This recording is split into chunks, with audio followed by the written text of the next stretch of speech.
यशस्वी शिंदेच्या मारेकऱ्याला फाशी द्या अशी मागणी करत संभाजी ब्रिगेडच्या वतीने दाऊद शेख यांच्या प्रतिमेला जोडे मारो आंदोलन करण्यात आलं।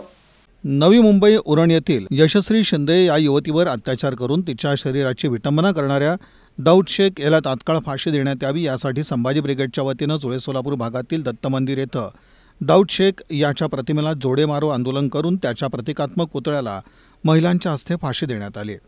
यावेळी संभाजी ब्रिगेडचे पश्चिम महाराष्ट्र अध्यक्ष श्याम कदम, जिल्हाध्यक्ष संभाजी भोसले, कार्याध्यक्ष अरविंद शेळके, जिजाऊ ब्रिगेडच्या लता ढेरे, शुभांगी लचके, रेखा जाधव, आर्या लचके, सुरेश पाटील, दीपक जाधव, नितीन देवकते, राजू माने, श्रवण साळुंके, रोहित साळुंके, निलेश आवटे, सुमित माने, मोहन गोंडा, दीपक जाधव, सुरेश पाटील आदींसह पदाधिकारी कार्यकर्ते उपस्थित होते।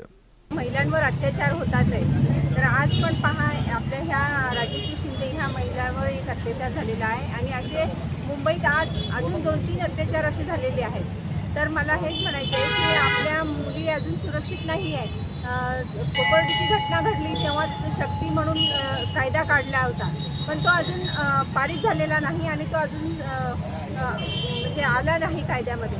तर तो कायदा लवकरात लवकर पारित व्हावा आणि आमच्या महिला मुलींना ज्या आता शिक्षणासाठी बाहेर पडल्या आहेत, खेड्यातल्या पण मुली बाहेर पडलेल्या आहेत शिक्षणासाठी, तर त्यांची सुरक्षा जास्त महत्त्वाची आहे। तर याकडे लक्ष द्यावं जास्तीत जास्त आणि ह्या नराधमांना लवकरात लवकर फाशीची शिक्षा होईल। आमच्या समाजातील महिला भगिनी यशस्वी शिंदे हिची निर्गुण हत्या केली, तिच्यावर अत्याचार तर केलाच, पण त्याचबरोबर माणुसकीला कायम फसावं असं कृत्य त्या नरधमाने केलेलं आहे।